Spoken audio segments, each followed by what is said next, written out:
14 heures. Merci pour me donner 14 heures. Je réfléchissais et j'ai eu à cœur de te présenter certainement en 2 sessions la pensée du Seigneur que j'ai intitulée « Être affranchi d'une conscience souillée ». Être affranchi d'une conscience souillée.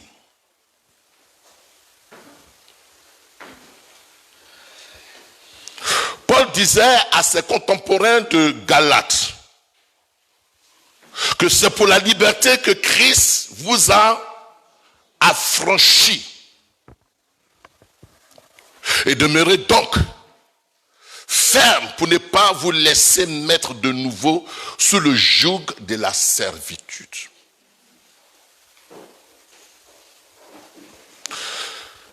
En Galates chapitre 5 verset 1. Donc c'est pour que vous soyez libres. C'est pour que vous soyez pas de nouveau sous le joug. C'est quoi un joug? Un joug, c'est un système de pensée. Nous, on a travesti cela en disant, je brise le joug qui est le poids. Ne vous mettez pas sous le joug. C'est-à-dire que ne vous mettez pas de nouveau sous un système de pensée. Jésus pouvait dire dans Matthieu chapitre 11 verset 28, prenez mon joug. Donc toutes les fois que tu verras le mot joug, ne vous mettez pas avec l'infidèle sous le même joug. Donc dans la Bible, le mot joug se réfère à un système de pensée. Ne vous mettez pas avec l'inconverti sous le même système de pensée. Sous le même joug. Jésus dit, prenez mon joug et mes instructions. Donc le joug, c'est le système de pensée.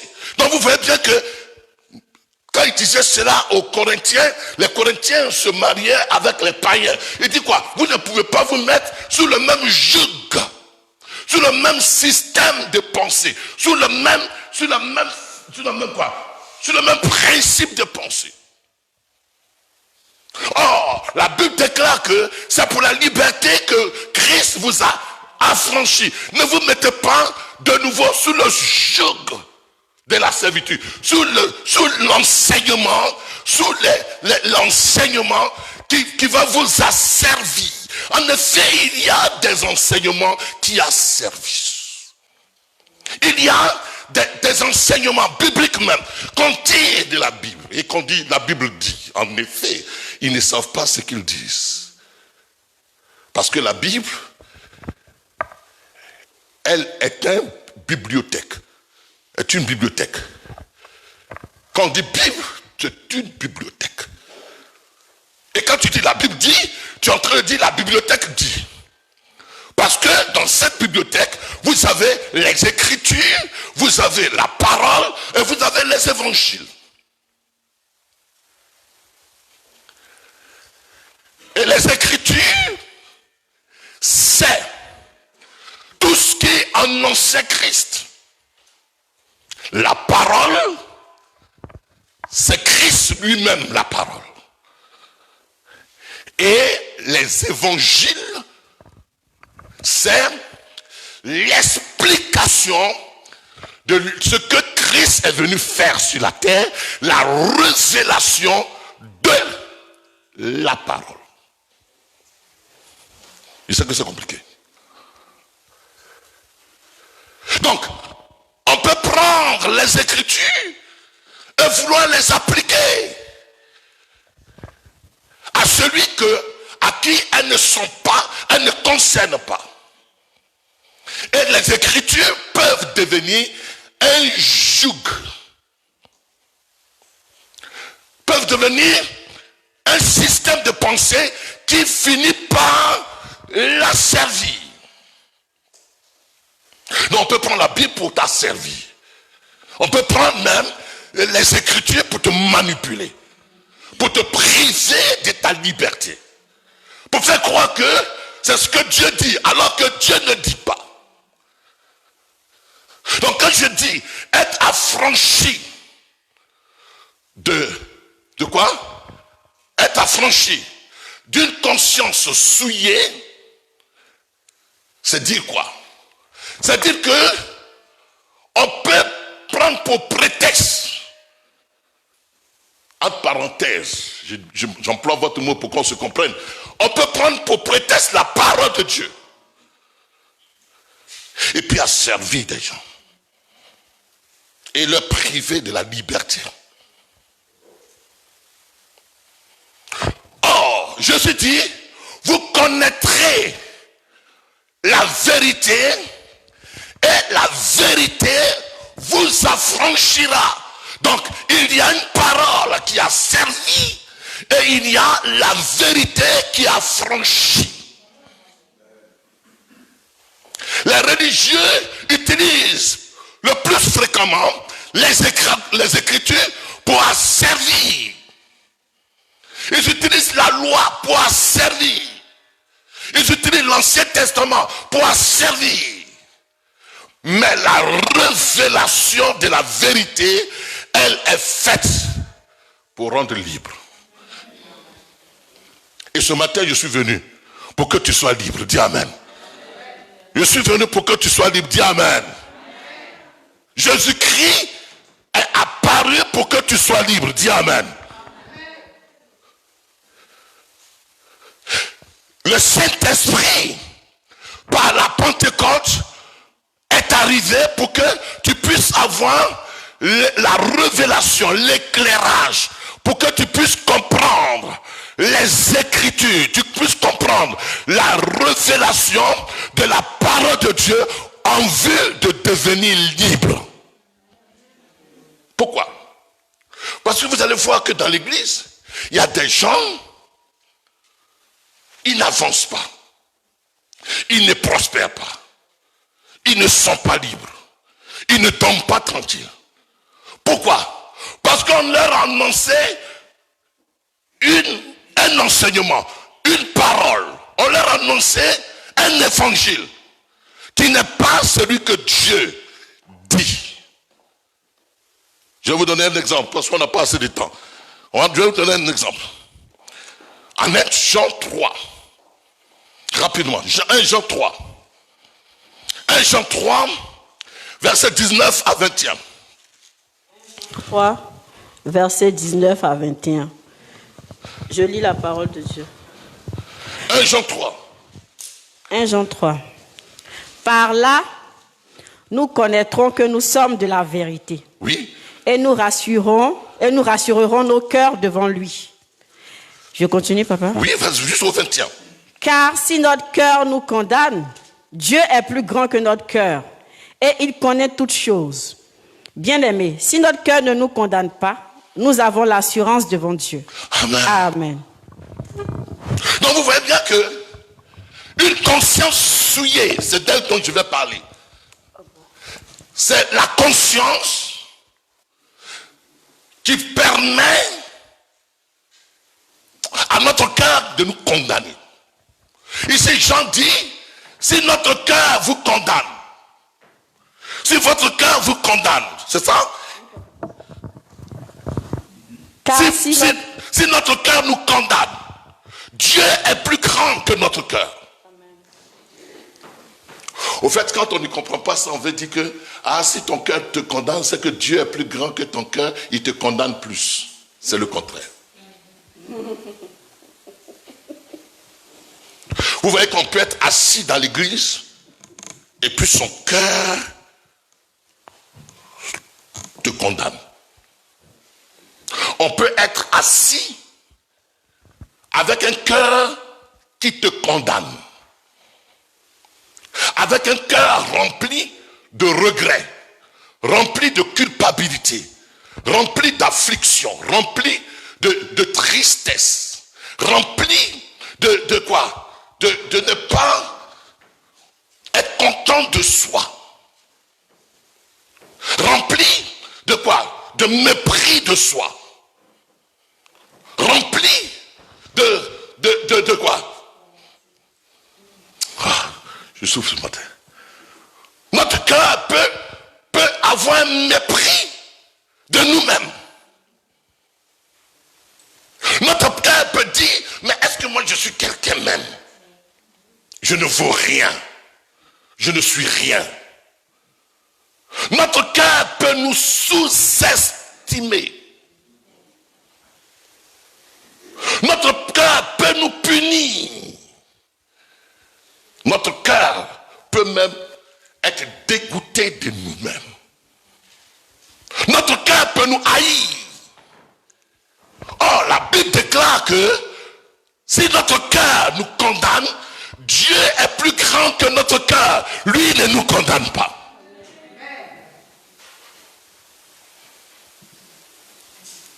Mais pourquoi notre cœur peut nous condamner? Parce que en lui, il y a ce qu'on appelle la conscience souillée. Or, c'est quoi la conscience? C'est la faculté de notre pensée, la faculté de notre mental. C'est-à-dire que c'est une faculté mentale qui réagit en fonction des informations que cette faculté a, qui réagit en fonction de la connaissance que cette faculté a. Donc, notre conscience peut juger en fonction de la connaissance qu'elle a. Notre conscience peut être une conscience qui condamne en fonction de l'appréciation de la situation que la conscience a. Alors que Dieu ne te condamne pas, ta conscience peut te condamner. Alors que Dieu ne te méprise pas, ta conscience peut te ramener au rabais, au mépris. Alors que Dieu dit que tu es son bien-aimé, ta conscience va dire que moi je ne mérite même pas d'être le bien-aimé de l'Éternel. Ta conscience, elle intervient, elle interagit en fonction de la connaissance qu'on a mis, de la connaissance qu'on a sémé, qu'on a investi en elle. Donc, si la connaissance, elle est erronée, le jugement qui va provenir de ta conscience va être un jugement erroné. Et tu peux être sincère, même sincère dans ton jugement, mais ton jugement peut être erroné. Pourquoi est-il erroné? Parce que tu as investi dans ta conscience quelque chose qui est faux, quelque chose qui est erroné. Voilà pourquoi beaucoup ne sont pas libres. Parce qu'ils ont un jugement erroné d'eux-mêmes, ils ont un jugement erroné de Dieu, et ils ont un jugement erroné des autres.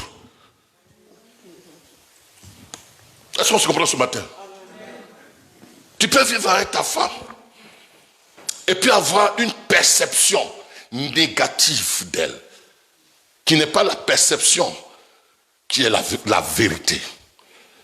Tu peux vivre avec ton mari, tu peux vivre avec un frère et puis avoir une idée, mais une idée négative, mais qui peut ne pas être vraie. C'est ça la conscience souillée. Ta conscience peut t'accuser, elle peut t'excuser.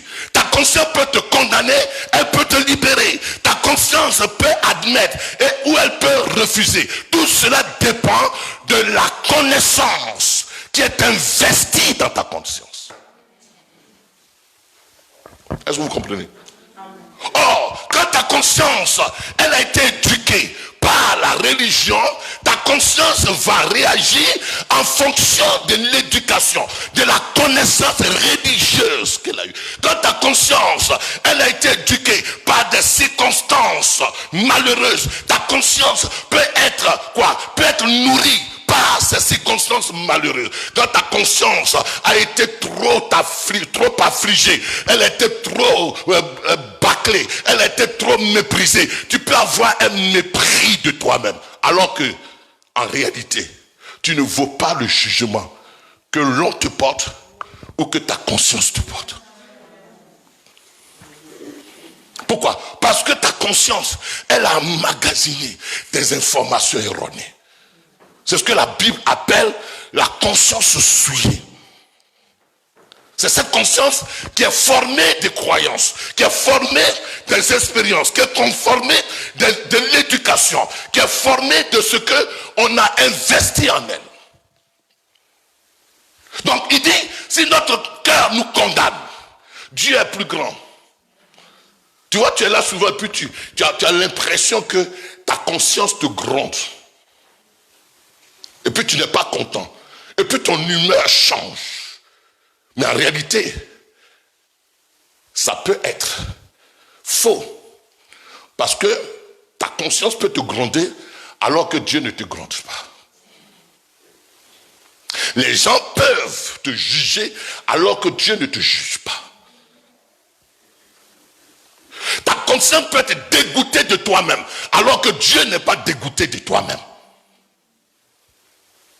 Donc, qu'est-ce qui motive nos décisions? C'est le fait que notre conscience soit nous pousse à bien décider ou alors elle nous pousse à prendre de mauvaises décisions. Tout dépend de ce que a vécu notre conscience. Et là, les gens font naufrage dans toute situation quand leur conscience est une conscience souillée. On se comprend? Les gens, ils se retirent des gens quand leur conscience est souillée. Elle est chargée de mauvaises interprétations des choses. Je peux te dire bonjour et ta conscience peut dire mais pourquoi il me dit bonjour? Je peux te regarder et ta conscience peut dire mais pourquoi il me regarde? Pourquoi il me regarde comme ça?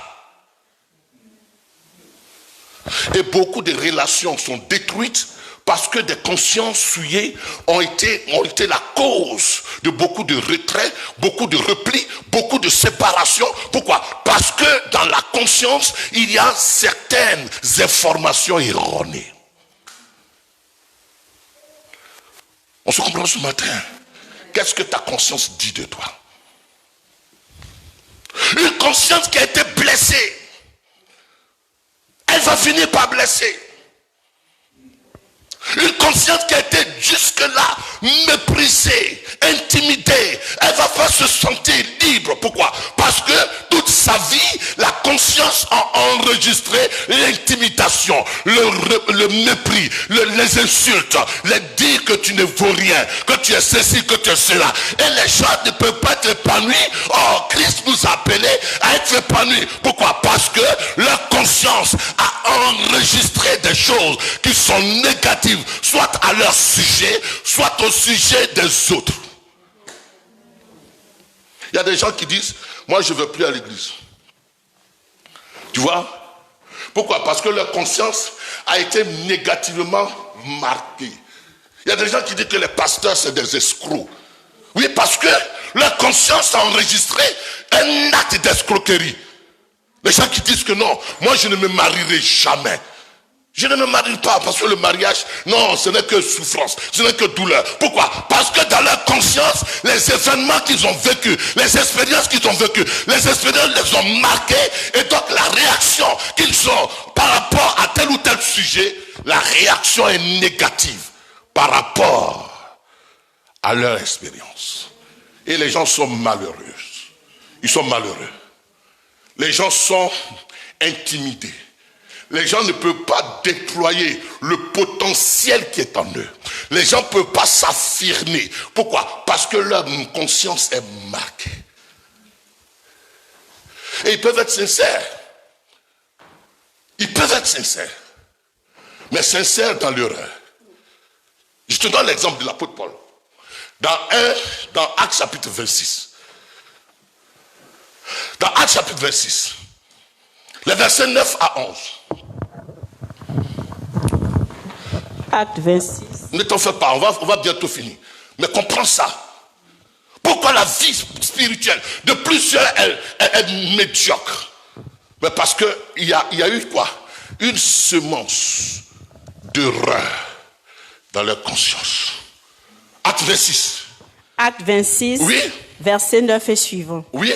Pour moi, J'avais cru devoir agir vigoureusement contre le nom de Jésus de Nazareth. cru. Agir vigoureusement contre le nom de Jésus-Christ. J'avais cru agir vigoureusement. J'avais cru agir avec une bonne conscience contre le nom de Jésus-Christ. Donc quand il faisait cela, l'apôtre Paul, il n'était pas hypocrite. Tu vois, parce qu'on lui a dit que le nom de Jésus-Christ, dans le judaïsme là, on lui a dit que le nom de Jésus-Christ, faut pas qu'on le prononce. Il continue. C'est ce que j'ai fait à Jérusalem. C'est ce que j'ai fait à Jérusalem. J'ai jeté en prison plusieurs des saints. Mais il était quoi? Il n'était pas hypocrite. Il était sincère dans son erreur. Oui. Ayant reçu ce pouvoir des principaux sacrificateurs, et quand on les mettait à mort, je joignais mon suffrage à celui des autres. J'étais même fier de faire égorger des chrétiens. Continue jusqu'au verset.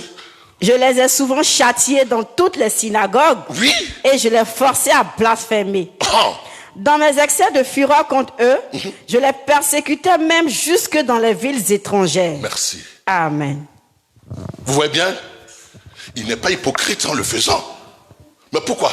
Parce que le judaïsme a dit que tout ce qui est christianisme, il faut le réprimer. Je m'en vais quelque part avec vous ce matin pour dire que le problème, ce n'est pas Satan. Amen. Le problème, ce n'est pas les autres. Le problème, ce n'est pas le système. Le problème, ce n'est pas celui qui t'a blessé. Mais c'est les blessures que le système a laissées dans ta conscience. C'est les informations erronées de toi-même et de la situation que les gens ont laissé. Il y en a qui peuvent dire, non, moi je n'aime pas la France. Je n'aime pas la France. Pourquoi? Parce que la France a laissé un souvenir triste dans leur conscience. Je préfère rester à la maison. Pourquoi? Parce que le rassemblement avec des personnes qui certainement les ont blessés, a laissé dans leur conscience des souvenirs amers.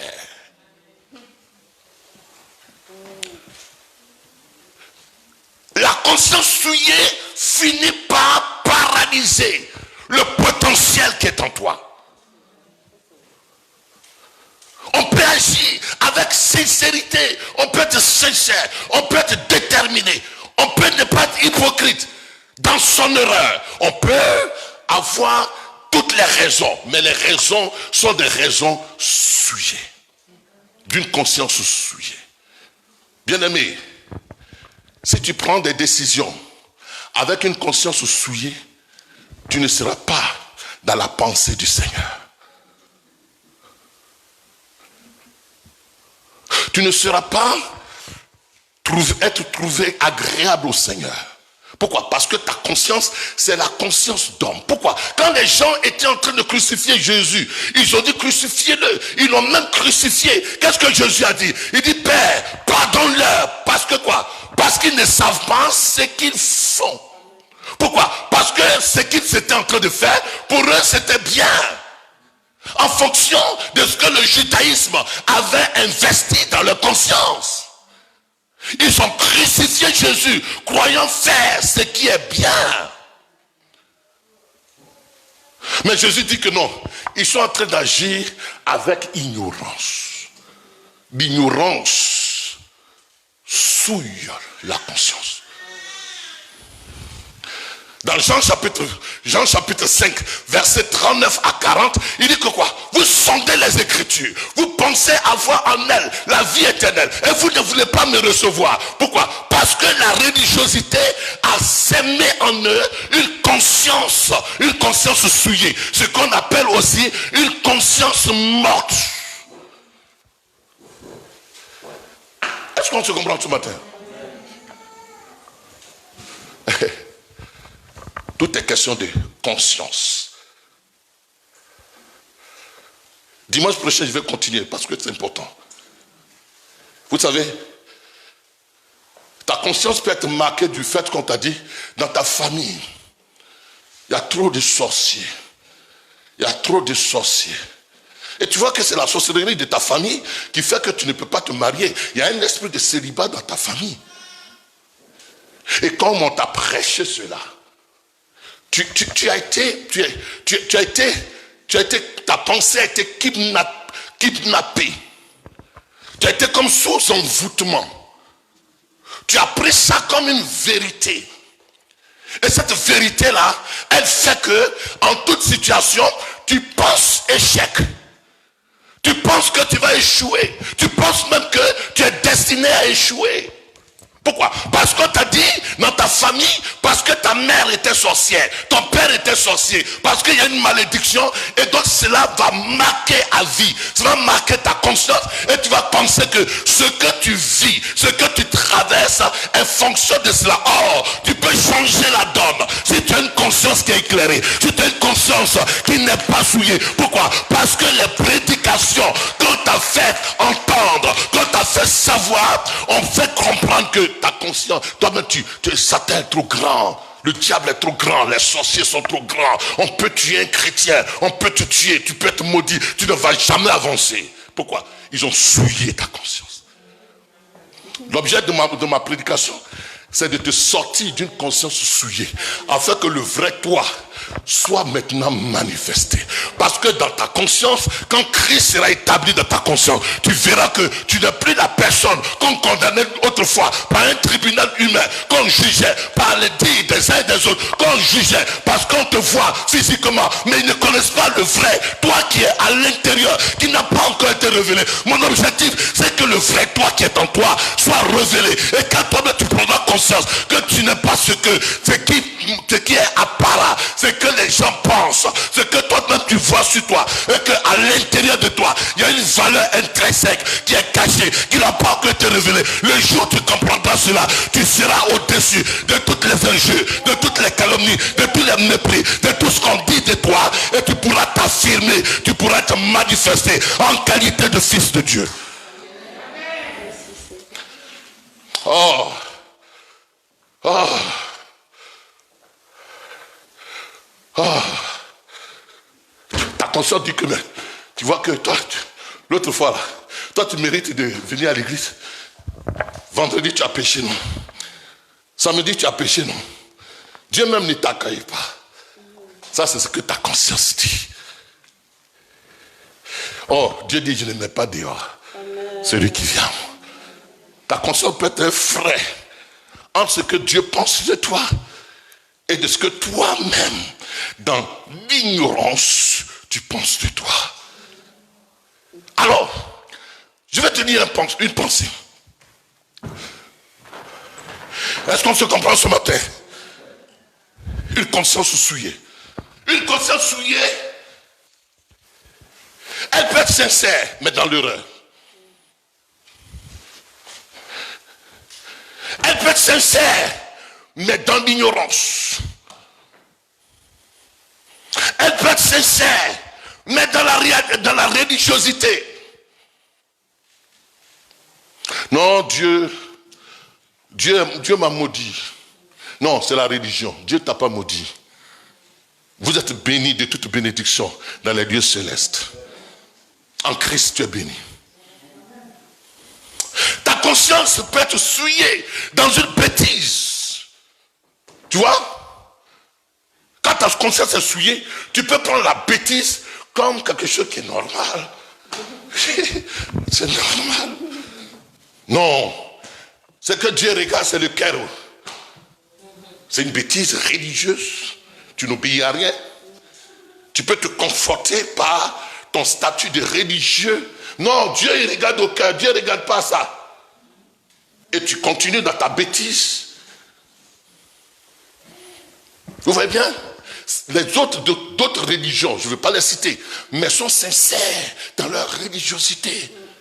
Moi j'ai des amis qui sont de l'autre côté, mais quand ils veulent, mon épouse était l'autre fois, ils veulent que je devienne leur religion. Ils disent, mais toi tu es bien, tu serais vraiment bien si tu étais avec nous. Certains mystiques même me voient dire, toi tu parles bien, tu serais un grand, tu serais bien si tu es avec nous.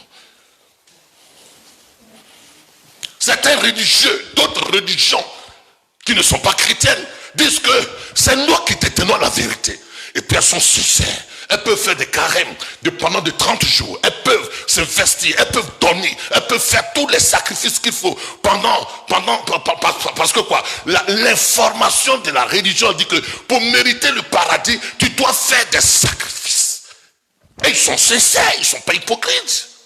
Mais cette sincérité, elle est sincère dans l'erreur, appuyée sur l'erreur.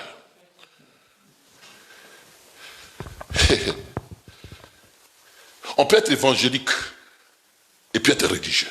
Amen. Pourquoi? Parce que ce qu'on t'a prêché dans l'évangélique là, c'est erroné. Ça ne reflète pas la pensée du Seigneur.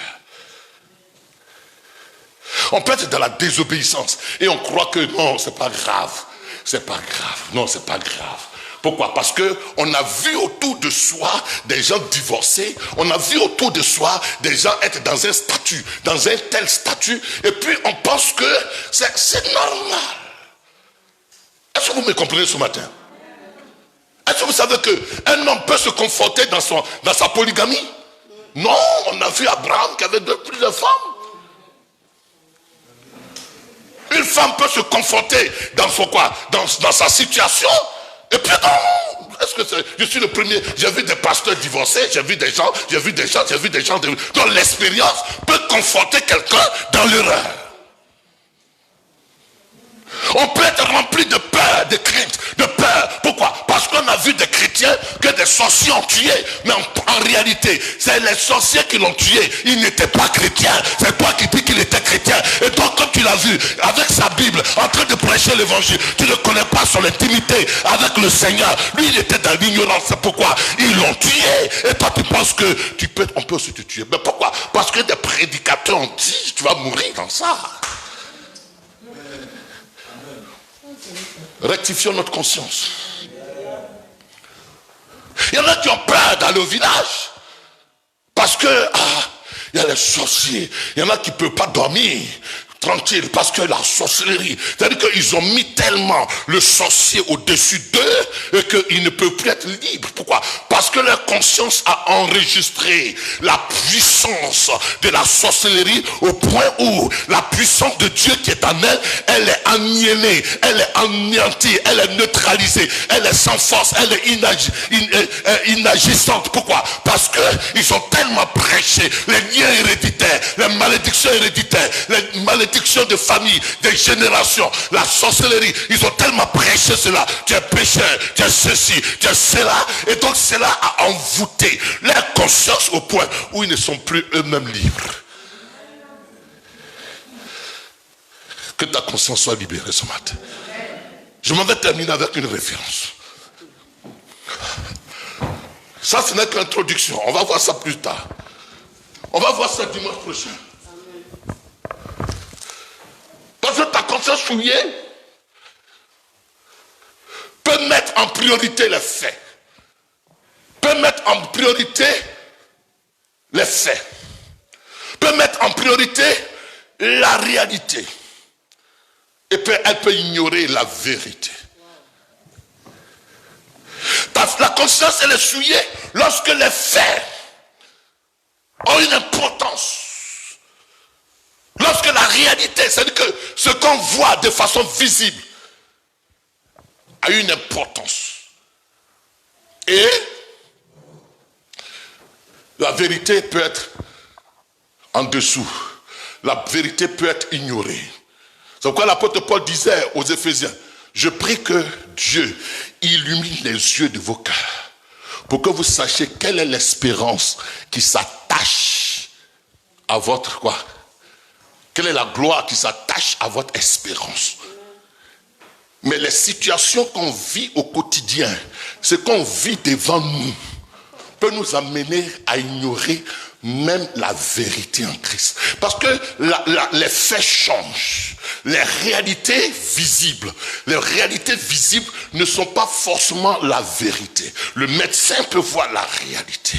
Le médecin peut voir les faits. Mais le médecin ne peut pas discerner la vérité qu'il y a. La vérité, c'est Jésus-Christ. La vérité est immuable. Les faits, la réalité peuvent changer. Ta condition peut changer aujourd'hui. Mais la vérité en Christ, c'est que je suis enfant de Dieu. Et par conséquent, dans ma position d'enfant de Dieu, Dieu pourvoira toujours. Même que ce soit la crise, que ce soit les moments difficiles, que ce soit les moments dangereux. Les moments dangereux ne peuvent pas ôter en moi la qualification d'enfant de Dieu, la grâce de Dieu qui est sur moi, la grâce de Dieu avec laquelle je vis.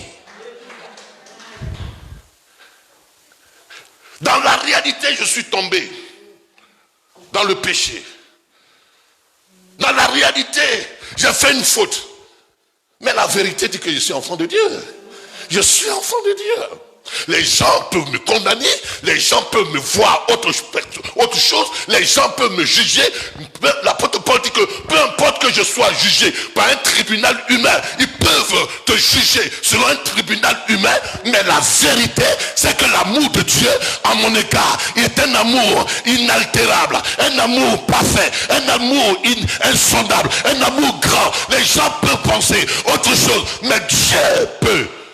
Il ne peut pas changer d'avis à mon égard. Bien aimé, je suis en train de te dire, Dieu n'a pas changé en vie. Il n'a pas changé d'avis à ton égard. Toi, tu pensais que tu étais agréable à Dieu parce que tu marches, tu jeûnes, tu pries, tu ne commets pas de péché comme l'autre sœur, tu ne fais pas ceci, tu ne fais pas cela. Tu penses que c'est ça qui fait que tu es plus agréable à Dieu que l'autre sœur, ou alors tu manges ceci, tu ne manges pas cela. Tu penses que c'est ça, mais Dieu ne voit pas cela. Il voit Christ qui est en toi, il voit Christ qui est en toi désormais. Ce n'est plus toi qui vis, c'est Christ qui vit en toi. Et l'aspect qui attire Dieu en toi, ce n'est pas tes bonnes œuvres ou tes mauvaises œuvres, c'est Christ qui vit en toi. Est-ce que vous comprenez l'introduction? Je vais lire le dernier passage et puis on va partir. Parce que je vois quelqu'un tirer sa Bible. Tite chapitre 1.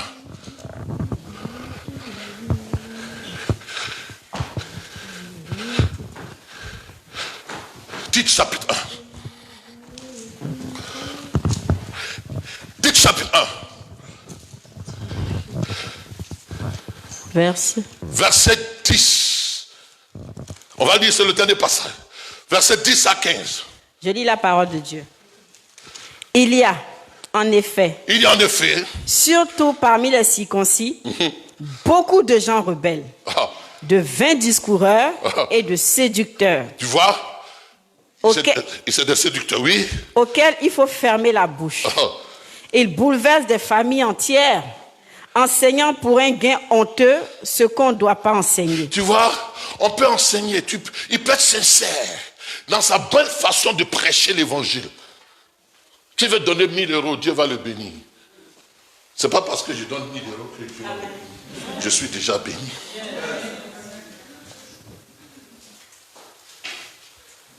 Alors il faut donner 1000 euros, on va te bâtir un hôtel.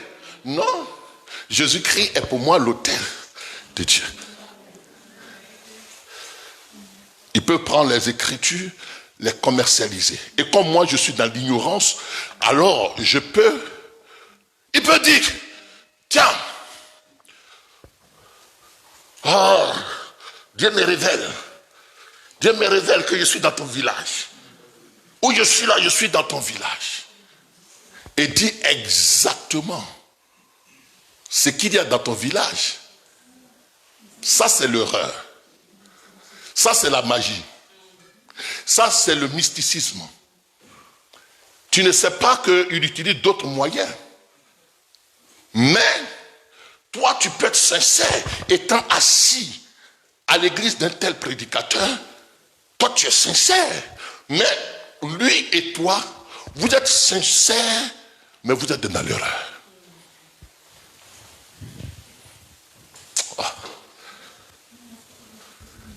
Et beaucoup. Continue. L'un d'entre eux, leur propre prophète, a dit. Leur propre prophète. C'est-à-dire qu'on peut s'établir soi-même un prophète. On peut s'établir soi-même un pasteur. Ça dit quoi? Ça dit que quelqu'un que Dieu n'a pas appelé, on peut le nominer. Et on peut être sincère. Mais on est dans l'erreur. Dieu n'est pas là. Leur propre... Attends. On peut être sincère et assis dans une église. Et puis le gars, comme je suis en train de transpirer, il va transpirer à grosses gouttes. Mais il transpire à grosses gouttes. Mais ce qu'il dit, tout est erroné, tout est faux. Il est sincère, mais il est dans l'erreur. Est-ce que vous le comprenez? Vous voyez des gens, ils sont de beaux parleurs sur les réseaux sociaux. Ils parlent bien. Quand tu l'écoutes, tu dis, ah, ils parlent bien. Mais comme toi, tu es dans l'ignorance et comme toi, tu es sincère en l'écoutant. Mais en réalité, tout ce qu'il dit, c'est des manivelles. Pourquoi? Parce que ça ne tient pas le contexte dans lequel il tire le verset et dans lequel il parle. Il est sincère, mais il est dans l'erreur. Est-ce que vous savez que les Juifs étaient sincères? Ils étaient sincères, mais ils étaient dans l'erreur. Les religieux sont sincères, mais ils sont dans l'erreur. Bien-aimé, je suis venu te dire, aussi longtemps que tu seras dans l'ignorance, tu vas souiller ta conscience. Quoi que tu sois sincère, mais cette sincérité n'a pas de prix aux yeux de Dieu. Cette sincérité, elle n'a pas de valeur auprès de Dieu, aux yeux de Dieu. Tu vas être sincère, mais sincère dans l'erreur. Tu peux accuser quelqu'un et tu es sincère, mais tu es dans l'erreur. Continue, je vais terminer vite. L'un d'entre eux, leur propre prophète, a dit, crée-toi toujours menteur, méchante bête, vente paresseux. Ce témoignage est vrai. C'est vrai. C'est pourquoi reprends-les sévèrement. C'est vrai. C'est vrai. Ce que leur propre prophète dit, c'est vrai. C'est sincère. Mais qu'est-ce que la Bible dit? Le verset qui suit dit quoi? Reprends-le. Reprends-les sévèrement. Reprends-les sévèrement. C'est pourquoi reprends-les sévèrement afin qu'ils aient une foi saine. Une foi saine. Or, la conscience éclairée, la conscience illuminée par le Saint-Esprit, la conscience saine, la foi saine, c'est la foi qui repose sur la vérité de l'Évangile.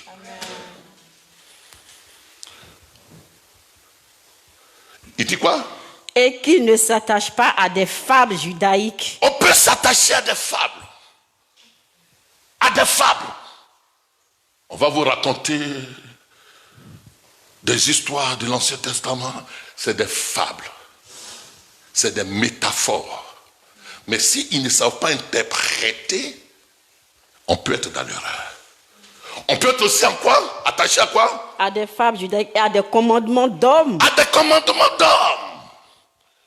Des commandements d'hommes. Les femmes à gauche dans l'église, les hommes à droite. Ça, c'est les commandements d'hommes. Ne touche pas ci, ne touche pas ça. Ça, c'est les commandements d'hommes. On n'a pas la même foi, donc je ne vais pas aller plus en profondeur. Mais fais pas ceci, il ne faut pas cela. Et dans la religion, beaucoup de commandements d'hommes sont sont dressés et les gens ne sont plus libres. Tu n'as pas donné ta dîme, tu es maudit. Ça, c'est les commandements d'hommes. Pourquoi? Parce qu'ils interprètent Malachie, qui est dans l'Ancien Testament, mais autrement. Tu vois, quand je dis des choses comme ça, ça conforte celui qui ne connaît rien. Et puis dit, ah, le pasteur a dit, donc je ne donne pas. Mais je préfère vous dire la vérité. C'est les commandements d'hommes. Dans la religion, il y a beaucoup de commandements d'hommes. Il y a des prescriptions que Dieu n'a même pas données, mais on les pratique. On les pratique. C'est les commandements d'homme. Dieu les a mis au compte de sa volonté permissive. Ils n'ont qu'à faire ça parce que la réalité est en Christ. Et puis il dit quoi? Il dit tout est pur. Tout est pur. Pour ceux qui sont purs. Pour ceux qui sont purs. Mais rien n'est pur pour ceux qui sont souillés et incrédules. Pour ceux qui sont souillés, c'est là que je vais m'arrêter. Tout est pur pour ceux qui sont purs. Tout est souillé pour ceux qui sont souillés et incrédules. Je vais prendre ma fille, viens ma fille. Je vais me promener avec elle comme ça. Ça va le choquer. Pourquoi? Parce que dans sa conscience, on a insinué que quand un homme marche avec une fille, il y a quelque chose derrière. Et puis on peut juger le frère, on peut juger la sœur. On ne connaît pas la vérité de la chose. Une fois j'étais à l'église en Côte d'Ivoire et notre fille Natacha, elle est venue à la maison, elle était avec moi parce qu'elle ne vivait pas avec nous, elle vivait à Cocody, elle est venue et puis elle était avec moi. Elle tombait sur moi comme ça, elle tombait. Notre propre fille. Et puis il y a quelqu'un, une sœur qui a prophétisé dans le fond. Ne venez pas séduire l'homme de Dieu. Ne venez pas séduire l'homme de Dieu. Elle s'est égosillée. Pourquoi? Parce qu'elle s'est appuyée sur ce que ses yeux ont vu et elle s'est appuyée sur ses expériences. Or, celle-ci, c'est ma fille. Pourquoi? Parce que tout est pur. Pour ceux dont la conscience est pure. Pourquoi tu vas juger la sœur? Tu vas juger la relation du frère avec la sœur. Pourquoi tu vas juger? On viendra me dire que Serge est ceci, Serge est cela, mais quand ma conscience est pure, je ne peux même pas croire à tes commérages, parce que ma conscience à l'égard de mon frère est pure. Or, les gens, ils disent souvent certaines choses parce que eux-mêmes, s'ils étaient dans cette condition, ils feraient pire. Donc, leur conscience est souillée. Et donc, la façon de juger, ils jugent par rapport à eux, leur conscience, qui ferait la même chose, alors que tu n'es pas dans le contexte dans lequel ils te jugent. Pourquoi? Leur conscience est souillée. Bien-aimés, dimanche prochain, nous allons continuer. Mais il y en a qui vivent la vie chrétienne, qui ne peuvent pas expérimenter l'amour de Christ, la vie chrétienne, la vie de Christ, parce que leur conscience a emmagasiné des informations erronées, des expériences erronées, des choses erronées. Pourquoi est-ce que tu peux t'attarder sur ce qu'on a dit au sujet d'une sœur, et puis tu peux prendre ça comme une vérité, et puis tu peux prendre ça. Et ma sœur, tu sais, qu'est-ce qui est arrivé à la sœur? Ce qui est arrivé à la sœur, je ne peux pas te dire. Oh, dis-moi, je ne peux pas te dire. Voilà ce qu'on m'a dit. Mais pourtant, l'information que tu as reçue et qui agit dans ta conscience est une information erronée. Et quand tu vois la sœur, tu la traites comme le diable, tu la traites comme le démon, tu la traites comme la païenne. Pourquoi? Parce que l'information que tu as à son sujet est une information erronée. Et des gens tuent des fois des gens dans l'église, ils jugent les gens dans l'église, ils les repoussent, ils ne peuvent pas manifester l'amour. Pourquoi? Parce que eux-mêmes, leur conscience est erronée. La communion ne peut plus être vraie dans l'église. Parce qu'on leur a dit, mon ami, dans l'église, la sorcellerie qui a là, fais attention. Quand tu finis le culte, il faut partir. Les gens arrachent l'étoile des autres. Ils arrachent le bonheur des autres. Il faut faire attention. Bon, est-ce que tu vois pas que l'autre fois, la sœur a rendu témoignage, elle a vu dans son rêve que c'est dans l'église, il y a sorcellerie. Tu vois? Et cela va marquer la conscience. Quand les gens vont venir, ils ne peuvent plus manifester la communion fraternelle. Ils saluent les sœurs comme ça. Ils ne peuvent plus héberger une sœur. Ils ne peuvent plus marcher avec quelqu'un. Ils ne peuvent plus sympathiser. Pourquoi? Parce que leur conscience est erronée. Et la vie chrétienne ne peut plus être enrichie et épanouie. Pourquoi? Parce que ce qu'on a dit d'elle, on a dit de toi, on lui a dit à ton sujet, ce qu'on lui a dit influence considérablement sa façon de te voir. Dis-moi, tu me vois comment? Ton jugement peut être faux. Tu vois le frère qui est à côté de toi comment? Ton jugement peut être faux. Quelqu'un qui est en train de pleurer, tu le vois comment? Et tu ne peux plus avoir de la compassion parce que ton jugement est faux. Ce qu'ils ont cherché là-bas, c'est ça ils sont en train de trouver. C'est malheur qui tombe sur eux un à un. C'est malheur. Est-ce que tu sais que dans leur famille, là, c'est comme ça, ils vont finir seuls. Mais Dieu ne leur dit pas qu'ils sont dans le malheur. C'est toi qui dis qu'ils sont dans le malheur. Parce que l'information que tu as au sujet de la sœur, au lieu que Dieu se serve de toi pour aider la sœur, pour aider le frère, mais parce que tu es dans une conscience erronée, tu vas pouvoir agir avec une mentalité de quelqu'un qui ne connaît pas Christ. Quelqu'un qui a une conscience erronée, il n'a rien de différent avec un païen. Il n'a rien de différent. Mais parce que tu as vu la sœur Claudine aller épouser un musulman, toi aussi tu veux épouser un musulman. Et parce qu'on t'a dit que Dieu il est unique, donc toi tu penses que c'est une vérité. Et donc Dieu est unique, on peut marier tout le monde. Non, tu peux entrer dans une décision comme ça avec une conscience erronée. Que Dieu vous bénisse ce matin.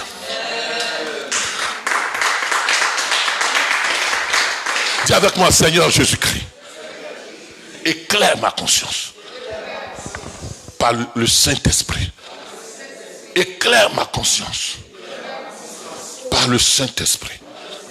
Envoie-moi la révélation de ta parole pour que ma conscience soit éclairée et qu'elle soit alignée à la pensée de Christ et que je ne marche pas comme quelqu'un qui n'a pas d'espérance, mais que je marche comme un citoyen du royaume.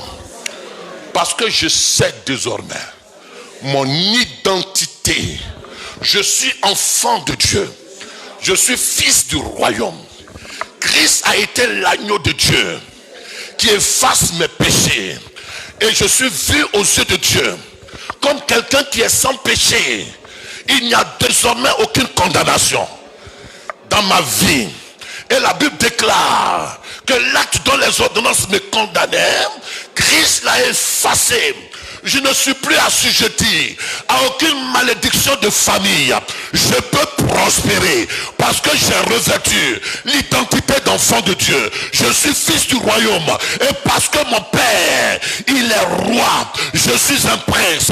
Parce que mon père, à lui appartient l'or et l'argent. Je ne mourrai pas pauvre. Parce que mon père, c'est lui qui est l'auteur de la création. La terre m'appartient. Et je ne suis pas étranger. Je ne suis pas malheureux. Je ne suis pas délaissé. Je suis enfant de Dieu. J'avancerai. Je prospérerai. Parce que désormais, Christ habite en moi. Et j'ai la victoire. Les démons non plus. L'autorité sur ma personne. Les démons non plus. Le dessus sur ma personne. Je règne comme Christ a régné. La Bible déclare à tous ceux qui croient, rien n'est impossible. Et je déclare ce matin que rien ne me sera impossible. Je triompherai. Je marcherai de la victoire. Lève-toi maintenant. Lève-toi et puis confesse. Confesse ta victoire. Une conscience souillée. Dès que cette maladie-là, tu vois que c'est celle qui a tué telle personne. Et puis tu peux vivre dans la peur. Lève la main.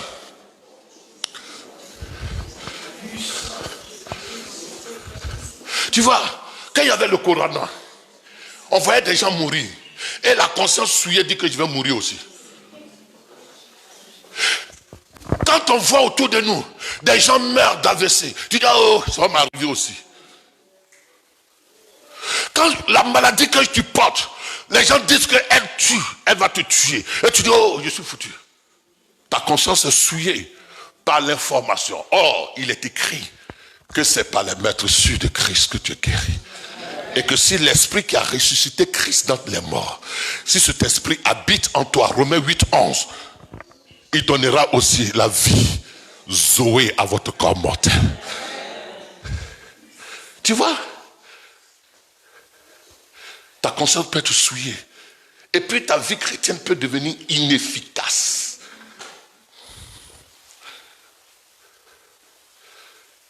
Tu as vu des gens mourir de sorcellerie. Tu dis, toi aussi, ils vont te tuer. Ta conscience est souillée. Parce qu'elle a reçu des informations erronées. On va voir ça dimanche. C'est pourquoi la Bible dit en Éphésiens chapitre 5, verset 14. Réveille-toi, toi qui dors. Réveille-toi d'entre les morts et Christ t'éclairera. Pourquoi? C'est-à-dire que sois éveillé sur ce que tu es. Sois éveillé sur le Christ qui habite en toi. Sois éveillé. Ne savez-vous pas que Christ habite en vous désormais? Ne savez-vous pas que le règne de Dieu est en toi? Et que tout ce que les yeux physiques voient, tu peux triompher de cela. Ta condition peut changer. Si tu as une confession qui est saine, si tu as une confession qui vient de Dieu, lève la main. Est-ce que tu sais que tu n'échoueras pas? Est-ce que tu sais que tu n'es plus destiné à l'échec? Est-ce que tu sais que tu ne périras pas? Même que 1000 tombent à tes côtés, 10 000 à ta droite, toi tu ne seras pas atteint. Est-ce que tu sais que tu es exceptionnel au cœur de Dieu et l'amour de Dieu pour toi est un amour inaltérable? Est-ce que tu sais que même si tu es tombé ce matin, ce n'est pas parce que tu es tombé que l'amour de Dieu à ton égard va cesser d'être manifesté? Ne laisse pas les gens t'intimider. Ne laisse pas les gens t'amener à te rejeter toi-même. N'amène pas les gens t'amener à te discriminer toi-même, à te mépriser toi-même. N'amène pas les gens. Je ne sais pas ce qu'on a dit à ton sujet. Je ne sais pas quelle affliction tu as vécu, quelle humiliation tu as vécu, quel échec le passé t'a laissé. Mais ne laisse pas le passé empêcher ton futur d'être manifesté. Je suis venu pour cela. Je déclare ce matin que tu partes et que ce pourquoi Dieu t'a emmené par la révélation de Christ en toi à exister, que tu accomplisses ta destinée. C'est pourquoi le Seigneur Jésus-Christ a permis que tu sois dans ce pays, que tu manges les meilleures productions de ce pays. C'est pourquoi tu as été révélé pour cette période. À l'exemple de qui? À l'exemple de la reine Esther. Que tu manifestes ta royauté, que tu manifestes ta principauté, que tu manifestes Christ qui est en toi. Et que cette génération sache que Christ est véritablement en toi. Va réussir. Aux yeux de Dieu, tu n'es plus pécheur. Aux yeux de Dieu, tu n'es plus coupable. Aux yeux de Dieu, tu as été justifié. Aux yeux de Dieu, tu es le bien-aimé de l'Éternel. Aux yeux de Dieu, Christ est en toi. Aux yeux de Dieu, Dieu te voit comme il voit Christ. Dieu te donne son amour comme il donne son amour à Christ. Dieu partage sa gloire comme il la partage avec Christ. Aux yeux de Dieu, tu es une bien-aimée, tu es une perle, tu as une valeur inestimable à cause de l'Esprit de Dieu qui habite désormais en toi. Tu vas réussir. Moi, je crois en ton succès. Je crois en ta destinée. Je crois en ton avenir. Je crois que tu feras des exploits. Je crois que tu ne seras pas le dernier. Tu es destiné à être au sommet des montagnes. Tu es destiné à être le premier et non le dernier. Tu es destiné à faire des exploits. Que la grâce et la paix te soient données par une conscience pure, d'une considération que tu as de toi-même. Au nom de Jésus-Christ.